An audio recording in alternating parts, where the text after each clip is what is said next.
Bismillahirrahmanirrahim. Assalamualaikum warahmatullahi wabarakatuh. Selamat datang kembali di channel ini dan selamat bergabung kembali di kesempatan kali ini. Yaitu pada kesempatan kali ini kami akan membagikan sesuatu dan semoga saja ini bisa memberikan motivasi serta inspirasi kepada kita semua. Nah, pernahkah kalian semua mendengar tentang sesuatu yang diumpamakan itu manusia lebah dan manusia lalat? Nah, itu yang akan kita bahas pada kesempatan kali ini. Nah, kita harus pahami bahwa ada perbedaan yang sangat mencolok dari kedua jenis serangga ini. Nah, dalam kehidupannya, tentu kita melihat bahwa lebah sangatlah selektif dalam kehidupannya. Begitu pula dengan sebaliknya. Nah, contohnya kita melihat pada saat lebah membuat sarang. Kita akan melihat bahwa dalam membuat sarang, lebah akan memilih pohon yang tinggi atau dalam lubang-lubang pohon. Begitu pula dari bahan yang digunakan. Lebah hanya akan membuat sarang itu dari sari-sari bunga. Begitu pula dalam mencari makanan. Lebah dalam mencari makanan, ia hanya akan memilih sari bunga. Nah, dalam mengambil sari bunga pula, lebah itu tidak akan merusak atau merugikan bunga tersebut. Bahkan, bunga yang diambil sarinya ini diuntungkan dengan proses penyerbukan yang dilakukan oleh lebah. Itu dengan proses penyerbukan ini, bunga akan menghasilkan bunga yang baik dan bisa menghasilkan buah yang baik pula. Nah, sementara coba kita perhatikan lalat. Nah, saat mencari makanan, itu lalat akan menjulurkan mulutnya. Coba kita perhatikan, mulut lalat ini akan menyerupai sebuah tabung yang mirip vacuum cleaner. Apa saja yang ada di depannya, itu akan dimakan. Tidak peduli itu baik atau buruk. Apa saja akan dimakan oleh lalat. Ketika lalat bertemu sampah, ia akan memakan sampah tersebut. Nah, ketika lalat bertemu dengan kue atau makanan lainnya, ia tetap akan hinggap pada makanan itu dan memakannya. Nah, intinya apa saja akan dimakan oleh lalat. Baik itu buruk maupun itu sesuatu yang baik. Itu apa saja akan dimakan. Lebah banyak sekali menyebar manfaat.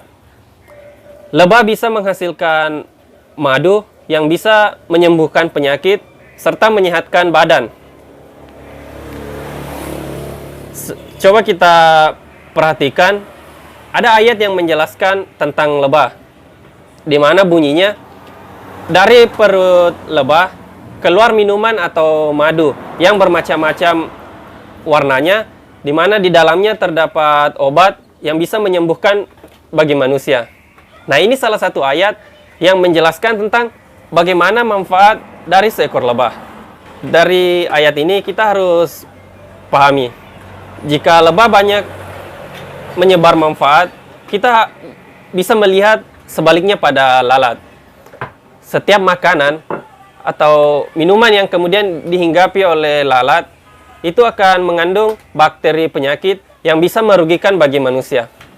Nah, sehubungan dengan hal ini, Rasulullah Shallallahu Alaihi Wasallam itu pernah bersabda, jika lalat jatuh ke salah satu tempat minuman salah seorang dari kalian, maka hendaklah ia mencelupkannya lalu membuangnya. Nah, karena salah satu sayapnya ini mengandung penyakit dan sayap yang lainnya mengandung obat. Nah, ini berdasarkan sabda Rasulullah, itu sesuai dengan hadis riwayat Al-Bukhari.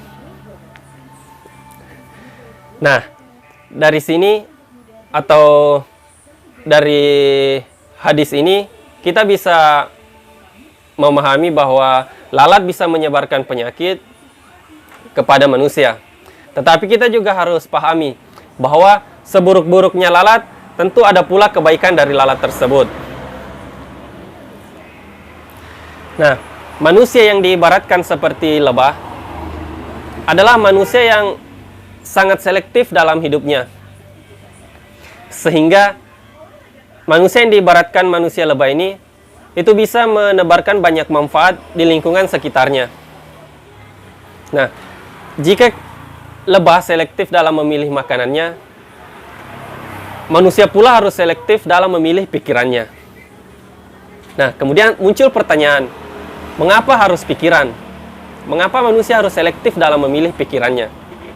Nah, tentu ini dikarenakan pikiran merupakan makanan bagi jiwa kita sebagai manusia, yang nantinya akan berpengaruh bagi kualitas hati yang kita miliki. Jadi, pikiranlah yang sangat penting bagi kita, di mana pikiran inilah nanti yang akan mempengaruhi kualitas hati yang kita miliki. Lebah, meski berada di area pembuangan sampah atau di lingkungan yang kumuh, ia tetap akan mampu menemukan bunga dan hanya akan memakan sari bunga. Ia tidak akan pernah salah pilih, atau ia tidak akan pernah keliru dengan hinggap di sampah atau di kotoran lain, kemudian memakan kotoran tersebut. Nah, demikian pula dengan manusia lebah. Ketika manusia lebah berurusan dengan orang lain, ia akan senantiasa fokus pada kebaikan-kebaikan yang dimiliki oleh orang tersebut. Meskipun ia berurusan dengan orang yang notabene dianggap kurang baik, ia akan senantiasa tetap bisa mencari kebaikan dari orang tersebut. Nah, orang yang kemudian diumpamakan sebagai manusia lebah ini, ia tidak akan terjebak itu dengan hanya sekedar mencari kelemahan-kelemahan dari orang lain. Nah, karena ketika kita fokus dalam mencari kelemahan atau kekurangan orang lain, tentu kita akan menemukan hal tersebut. Karena kita harus pahami bahwa sebaik-baiknya seseorang pasti ada kekurangan atau keburukan yang dimilikinya. Seburuk-buruknya orang akan ada kelebihan atau kebaikan yang dimilikinya. Nah, kemudian ini semua dikembalikan kepada diri kita. Pilihan ada di tangan kita. Apakah kita ingin mencari hal-hal yang buruk atau kita ingin mencari hal-hal yang baik? Nah, selanjutnya coba kita perhatikan orang yang diumpamakan manusia lalat. Manusia lalat ini orang yang lebih suka berkutat pada kotoran. Orang yang lebih suka mencari kesalahan-kesalahan orang lain, kemudian menyebarkan di lingkungan masyarakatnya, yang kemudian menjadi masalah di lingkungan tersebut. Meskipun manusia-manusia lalat ini berada di lingkungan orang-orang yang dianggap baik, orang yang dicap memiliki sikap manusia lalat, itu dia akan lebih suka menyebarkan bakteri penyakit yang berupa pikiran-pikiran buruk mengenai orang lain.